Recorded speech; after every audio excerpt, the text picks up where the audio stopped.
Hello students, how are you all? তোমালোক কেনে আছা? We are fine, thank you. মানে তোমালোকে কি কবা? We are fine, thank you. And which class do you read in? তোমালোকে কোন শ্ৰেণীত পঢ়া? We read in class 5. আজি ক্লাছ হ'ল তেনালী ৰামান। মই মাতি যাম, তোমালোকে মাতি যাবা লগতে আৰু বুজাই দিয়া চেষ্টা কৰিম, বুজিবলৈ অলপ চেষ্টা কৰিবা। আৰু টান টান শব্দবিলাকৰ তাতে কিতাপখনতে কাঠ পেঞ্চিলেৰে অসমীয়াত লিখি ল'বা।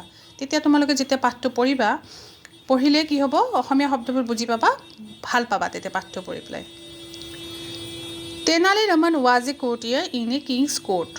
তেনালী ৰামান কোন আছিল? এজন ৰজাৰ সভাসদ আছিল। ওৱান ডে কোৰ্টিয়াৰ মানে সভাসদ আৰু কিংছ কোৰ্ট হ'ল ৰাজসভা। One day the king got angry with Tenali Raman. এদিনাখন তেনালী ৰামানৰ ওপৰত ৰজাৰ বৰ খং উঠিলে। got angry মানে খং উঠিছিল। The king said, I don't want to see your face. Don't come to my courtroom. ৰজাই ক'লে, মই তোমাৰ মুখখন চাব বিচৰা নাই, তুমি ইয়াৰ পৰা ওলাই যোৱা আৰু সভাত নাহিবা, ৰাজসভাত আৰু নাহিবা। The next day Tenali Raman came with his face covered with a pot. দ্বিতীয় দিনাখন তেনালী ৰামানে কি কৰিলে? এটা মাটিৰ কলহ মূৰটো ঢাকি আহিলে সভাত। চোৱা।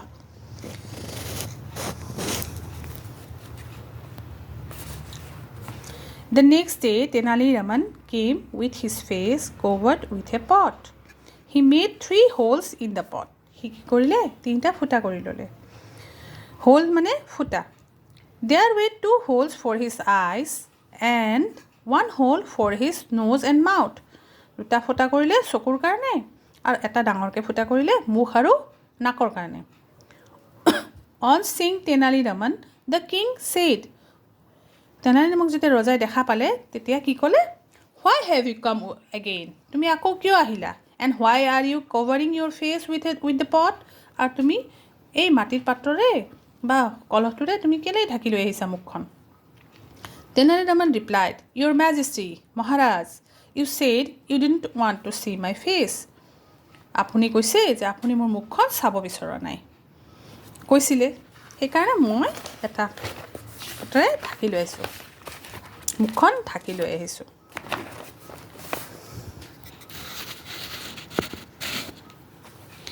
The king laughed and said, ৰজাই ডাঙৰকৈ হাঁহিলে। লাফ মানে হ'ল ডাঙৰকৈ হাঁহা। আৰু ক'লে, ইউ আৰ ভেৰি ইণ্টেলিজেণ্ট, তুমি বৰ বুদ্ধিয়ক। ইণ্টেলিজেণ্ট মানে হ'ল বুদ্ধিয়ক। ইয়াতে যাৰ কিতাপখন মই লৈছোঁ সি ইয়াতে ইণ্টেলিজেণ্টটোত দ্বিতীয় লিখি থৈ দিছে, এইটো নহয় দিয়া, তোমাৰ ঠিক কৰি ল'বা। ইণ্টেলিজেণ্ট মানে হ'ল বুদ্ধিয়ক। The king laughed and said, you are very intelligent Tenali Raman smiled and said, Tenali ৰামানে হাঁহিলে আৰু এইবাৰ স্মাইল মানে হ'ল মিচিকীয়া হাঁহি। And said, thank you your majesty, তেতিয়া ক'লে ধন্যবাদ মহাৰাজ।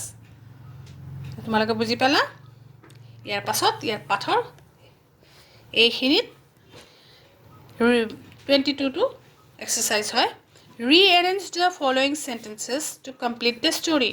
ইয়াতে গোটেই ষ্টৰীটো পঢ়িলে বুজি পাইছা, এতিয়া প্ৰত্যেকটো লাইন পঢ়ি চাব লাগিব তোমালোকে, পঢ়ি পেলাই বুজিব লাগিব নিজে আৰু গম পাব লাগিব কোনটো। ইয়াতে ষ্টৰীটোত বিভিন্ন ঠাইত অহা কিছুমান বাক্য ওলট পালটকৈ দিয়া আছে। প্ৰথমতে কোনটো আহিব, দ্বিতীয়তে কোনটো আহিব, তৃতীয়তে কোনটো আহিব, সেইটো তোমালোকে নিজে কৰিবা, চেষ্টা কৰিবা এটলিষ্ট। এতিয়া অলৰেডি নম্বৰ দিয়াই আছে, চাবা। ঠিক আছে, আজিৰ কাৰণে ইয়ালৈ এৰিলোঁ। Bye bye.